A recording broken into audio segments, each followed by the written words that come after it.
Well, here we are in Orlando, Florida, at the ANA conference. Very pleased to have you with us, Joe Tripodi, who is the Chief Marketing Officer of Coca-Cola. And commercial. Yeah, and commercial. And we're going to get to brand love and brand value very shortly. Great. How do you guys stay at number one, Joe? Well, I think that's a great question. It's something that we talk about all the time. It's how do we keep relevant, keep the brand relevant? And I think that one of the most important things is, when you have a product that's 125 years old, you can't be, and plus where you can't really touch the secret formula, you have to innovate around it. So you innovate at a packaging level, you innovate at an equipment level, so the delivery system for the product, and you also innovate quite a bit at the consumer engagement level. What does the brand stand for? Keeping it fresh, keeping it relevant. And so I think it's all about keeping relevant and contemporary, but not losing your core and what you stand for as a brand. And I think for Coke, fundamentally, and it'll be a 125-year kind of birthday next year for the company, it's all about standing for positivity, optimism, happiness, and Coke as a small moment in people's lives of larger celebrations, and also as a great complement to food and just a great tasting beverage. So continuing to reinforce those values, and obviously a lot of our strength as a brand comes from our distribution system and the power of that distribution system. So it's continuing to put in the infrastructure in order to grow the business. I think one of the things that's a great challenge is when you have a business that's so big, can you grow at 3, 4, 5% a year? Because it's the law of large numbers. It's just that when you're 25 billion cases, can you grow even more? And so we've been able to do that, and because we've got great partners in our bottling network, and stay focused on what's important. And I suppose you've mentioned the word innovation there several times through the way. You're a big organisation. I mean, you just said that. How do you keep nimble, just looking on the inside world of Coke? I mean, what is it that you think makes the company so good at innovating? Yeah, well, I think that it's the philosophy now is that innovation is not just about product; it's about packaging.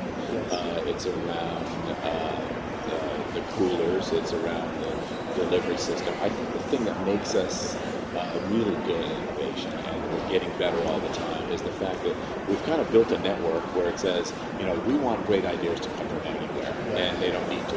You can have situations, and we've all been in situations in our career where we lock 50 people in a room and say, come up with the next big idea.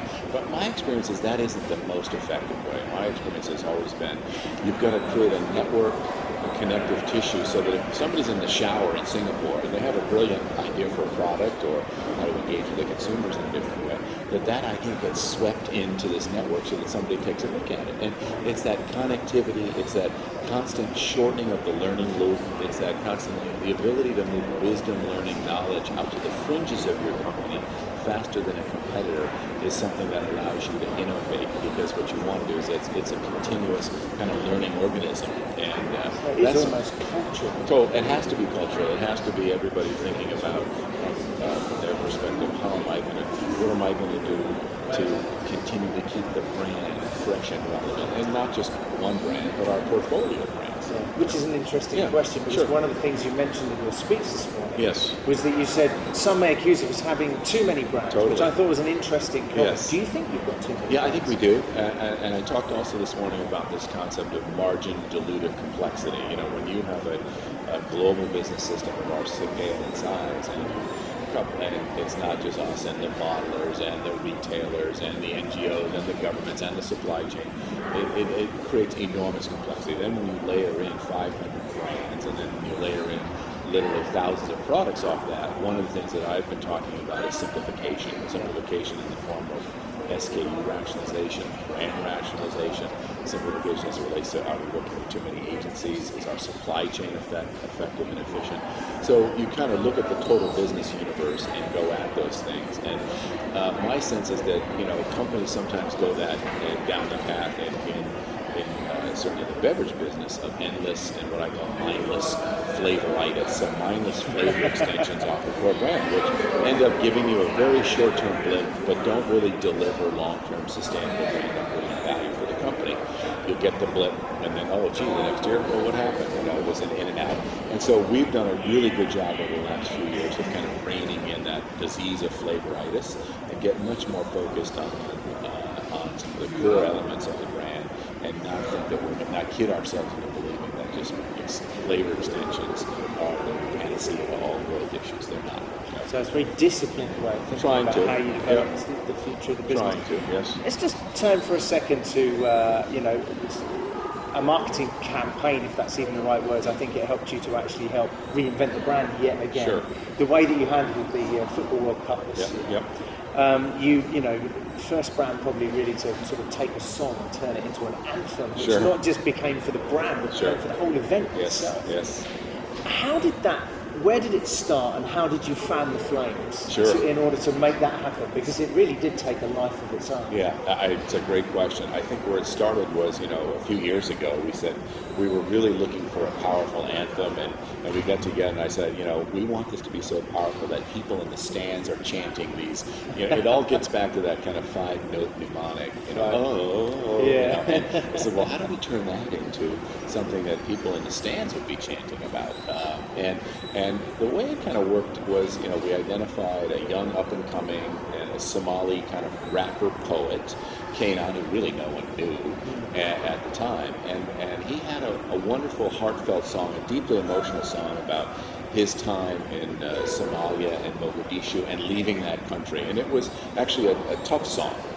What we saw, though, that there represented in that the lyrics and the melody, potentially an opportunity to maybe tweak the words and evolve it into something more positive for Africa and in general celebration. And he agreed to do that with us. And as a consequence, he generated Wave and Flag. And Wave and Flag was a perfect kind of anthem for the World Cup, and we feel good that our song really broke through in so many cultures. And the other thing, that the reason it broke through, was we allowed the flexibility at a local level for people to markets to customize it with their own entertainers, with their own bands, whatever. And it was amazing how that took off for them. So you really did give the brand to its consumers. Absolutely, totally. Which of course you have to do. Yeah, and other than the fact that it's a great song, it's got a great beat, it's very uplifting. And one of the things that we talk about as a marketing community, I said, what you guys do? We make that kind of we are the champions and make it a timeless piece? Or do you say, well, that was great for that time, let's go on to something else? And that's the discussion we're having now. We'll probably pursue something new. Yeah, I think the fans might decide that for you. Totally, that's right, exactly. So you mentioned that you want to double the sales, or opportunities to drink, or whatever measure you may have. Yeah. Where's that going to come from? You said that perhaps you've got too many brands in the portfolio. Yeah. Obviously, the analysts in the business are going to be expecting some of this to come from the core brand. Yes, totally. Yeah.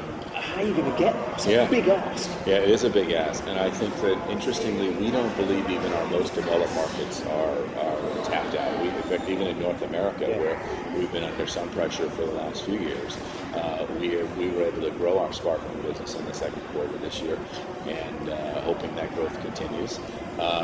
In a number of markets in Western Europe and Japan, which historically, over the last decade, were very slow growth markets, have grown very nicely in recent years. But obviously, the big opportunity for us comes in, the Indias, the China, the Brazil, continuing.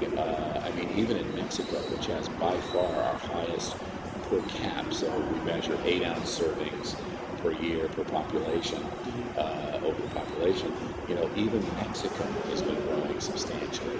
So we think as long as we continue to innovate, be relevant, continue our great marketing, and continue to find those connection points with those consumers, we can do that. When we look at our per caps are extremely low in China and India, and a number of markets where. So we see the great potential, and that's why we're always thinking about how do we put in infrastructure. How do you put in the coolers? How do you put in the vending machines? How do you get that infrastructure in place, the trucks, the equipment, in order to be able to have the level of pervasiveness and ubiquity that our brand has in some developed markets and some developing markets. And so it's all about having a bottling system that is willing to invest, that sees the opportunity. And if they don't want, if together we do the great marketing and the bottler is investing, then that is a very potent combination to grow this business. And we continue to believe that we can double our servings from 1.6 billion to 3 billion, over 3 billion within the next decade.